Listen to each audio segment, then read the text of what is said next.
Halo, Assalamualaikum warahmatullahi wabarakatuh. Selamat sore, salam sejahtera untuk kita semua. Bapak Ibu, apa kabar? Mudah-mudahan sehat semua. Dalam kesempatan yang sangat berbahagia ini, saya akan mengajak Bapak Ibu untuk diskusi tentang bagaimana membuat RPP BDR di masa pandemi COVID-19. Bapak Ibu, ini tujuan pembelajaran kita.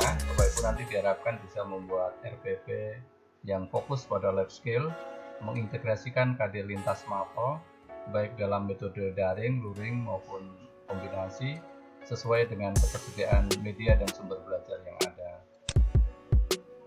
Ini skenario pembelajarannya, kita akan menyampaikan materi, lalu nanti Bapak Ibu saya minta untuk diskusi kelompok kecil, lalu mengerjakan LK, dan terakhir kita akan presentasikan. Kita akan mulai dengan amanat Surat Edaran Mendikbud nomor 4 tahun 2020 bahwa BDR sesungguhnya adalah relaksasi kurikulum dan pembelajaran. Artinya ketika kita melaksanakan pembelajaran dari rumah atau BDR, kita menerapkan 4 prinsip seperti berikut. Yang pertama, memberikan pengalaman belajar yang bermakna bagi siswa. Yang kedua, kita dapat fokus pada pendidikan kecakapan hidup atau life skill. Kemudian aktivitas dan tugas BDR dapat bervariasi. Artinya ketika di sebuah kelas kita melaksanakan pembelajaran daring, tapi ternyata ada beberapa siswa yang tidak terdukung oleh fasilitas belajar di rumah, misalnya tidak mempunyai HP atau punya HP tapi tidak bisa membeli kuota, maka harus kita fasilitasi dengan luring atau kombinasi. Kemudian yang keempat, bukti atau produk aktivitas BDR harus kita berikan umpan balik yang bersifat kualitatif. Tujuannya adalah agar siswa bisa menemukan cara belajar terbaik, yaitu belajar BDR tadi. Ini ada beberapa sinyalemen permasalahan pembelajaran jarak jauh di masa pandemi COVID-19 ini. Mudah-mudahan ini tidak terjadi di sekolah Bapak Ibu. Yang pertama, tugas guru terlalu banyak. Ini yang sering dikeluhkan di media massa, sampai anak mau gegar otak katanya. Kemudian hanya diisi dengan perintah mengerjakan soal lewat WA, tidak ada proses transfer of knowledge. Padahal kita tahu bahwa salah satu ciri pembelajaran itu adalah terjadinya transfer of knowledge.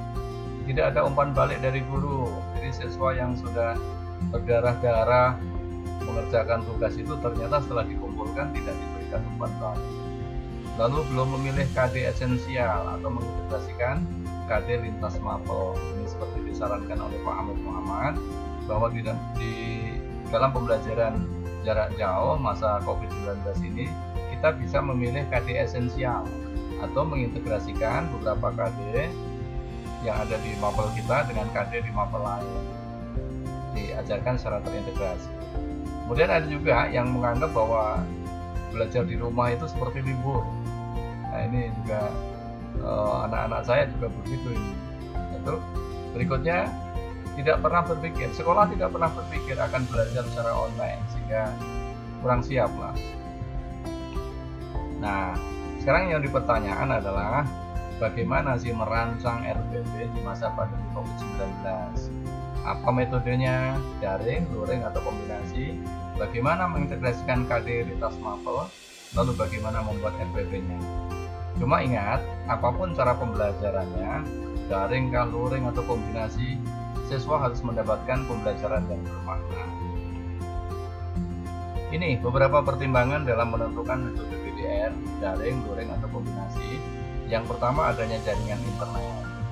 Yang kedua, kepemilikan gawai atau HP atau laptop peserta didik kita, kemampuan membeli kuota, ketersediaan bahan belajar, buku paket, modul, LKPD, referensi atau buku pengayaan yang ada di sekolah untuk dipinjamkan kepada siswa di masa BDR ini. Kemudian kemampuan guru dalam memanfaatkan perangkat digital, di HP, laptop, kamera, internet, guna menyiapkan materi pembelajaran baru. Ini penting sekali. Lalu kemampuan guru dalam mengoperasikan aplikasi pembelajaran daring. Banyak sekarang aplikasi pembelajaran daring, mulai dari Zoom Meeting, ya, Cisco Webex, Google Classroom, Google Drive, banyak. Jadi Tapi ini sangat bergantung dari kemampuan guru dalam mengaplikasikan atau menggunakan aplikasi tersebut. Mengapa perlu diintegrasikan antar KD? Karena memang sesungguhnya penerapan pengetahuan keterampilan dalam kehidupan real di masyarakat itu tidak bisa terpisahkan, jadi bersifat integrated. Tidak ada masalah yang ada di masyarakat itu yang hanya bisa dipecahkan dengan mengaplikasikan satu mapel. Jadi memang kenyataannya seperti itu, sehingga pembelajaran itu idealnya memang tematik atau integrasi. Ini saya tawarkan ada dua konsep model integrasi. Yang pertama adalah integrasi mapel sendiri dengan mapel lain, kemudian proyek bersama antara mapel.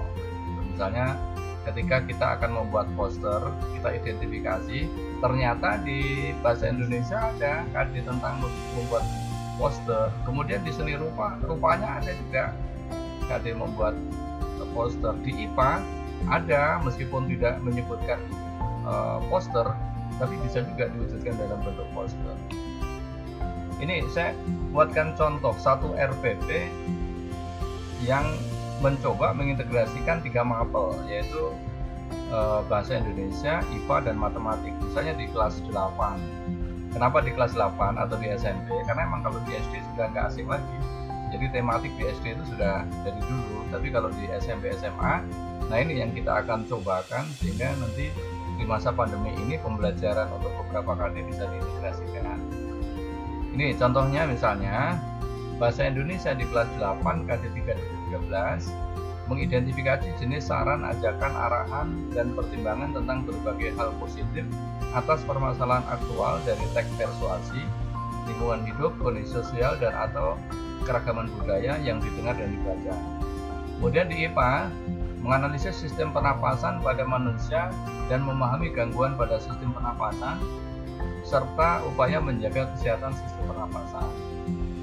Kemudian menganalisis data berdasarkan distribusi data nilai rata-rata, median, modus, dan sebaran data untuk mengambil kesimpulan, membuat keputusan, dan membuat prediksi. Nah, dari 3 KD yang berasal dari 3 mapel itu bisa kita rumuskan tujuan pembelajarannya per mapel. Nah, ini ada tujuan pembelajaran bahasa Indonesia, tujuan pembelajaran IPA, dan tujuan pembelajaran matematik. Kemudian di dalam kegiatan pembelajarannya kita coba 3 KD itu kita kemas sedemikian rupa sehingga merupakan integrasi dari ketiga KD dari 3 mapel tadi. Misalnya ini kita tetap menerapkan 5M. Misalnya amati, baca, dan simak informasi dari berbagai media massa tentang pertambahan jumlah pasien COVID-19 di Kabupaten X selama 5 hari ke depan.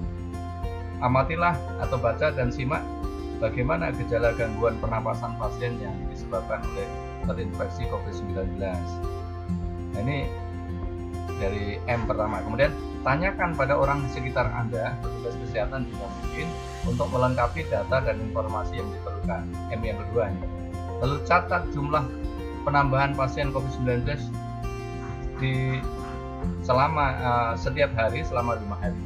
Lalu catat juga berbagai gejala gangguan pernapasan pada pasien COVID-19. Ini sudah mulai masuk konten IPA-nya. Lalu tentukan rata-rata pertambahan pasien COVID-19 selama 5 hari tersebut. Matematik, jadi rata-rata pertambahannya. Kemudian buatlah prediksi, matematik lagi nih. Dari trennya itu kan bisa kita tangkap pertambahan pasien atau prediksi pertambahan pasien pada minggu berikutnya. Lalu simpulkan bagaimana gangguan sistem pernapasan pada COVID-19, IPA maksud itu. Simpulkan bagaimana cara mengatasi gangguan sistem pernapasan pada COVID-19, IPA lagi. Lalu buatlah teks persuasi tentang bagaimana menghindari bahaya COVID-19. Ini masuk di bahasa Indonesia. Lalu tunjukkan kalimat mana yang berupa saran, ajakan untuk menghindari COVID-19. Kembali ke bahasa Indonesia. Terakhir, M kelima, presentasikan atau bagikanlah hasil kerja lewat bisa Zoom, bisa Google Classroom, bisa Cisco Webex, bisa Google Drive, dan lain-lain.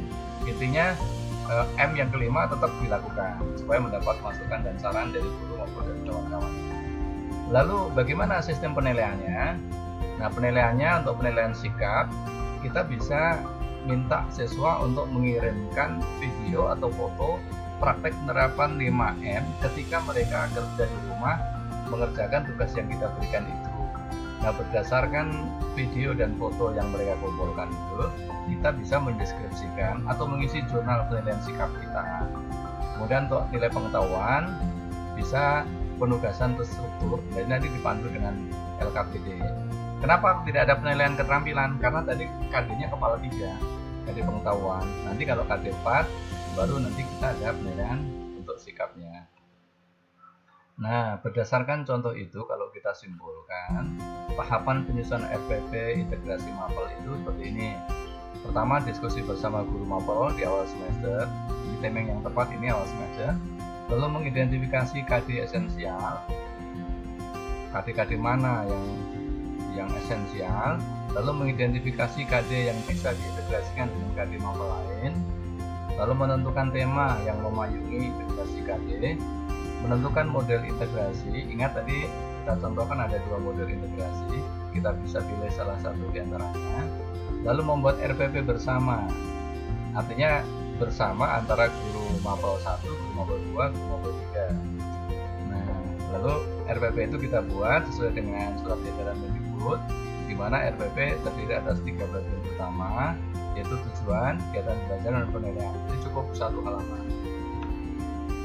Nah, berikutnya silakan Bapak Ibu kita diskusi dalam kelompok. Sekarang identifikasilah KD mana dari KD Bapak Ibu yang bisa diintegrasikan dengan KD dari MAPEL lain. Jadi kita berkelompok minimal 3 orang supaya kita bisa saling mengidentifikasi KD mana kira-kira yang cocok. Setelah teridentifikasi KD yang cocok, lalu buatlah RPP. Ini sebagai tugas mandiri membuat RPP ini. Minggu depan nanti kita presentasikan. Oke, terima kasih Bapak Ibu. Saya kira itu pertemuan kita. Mudah-mudahan ini bisa memicu dan memacu Bapak Ibu untuk membuat RPP hari ini. Terima kasih. Assalamualaikum warahmatullahi wabarakatuh.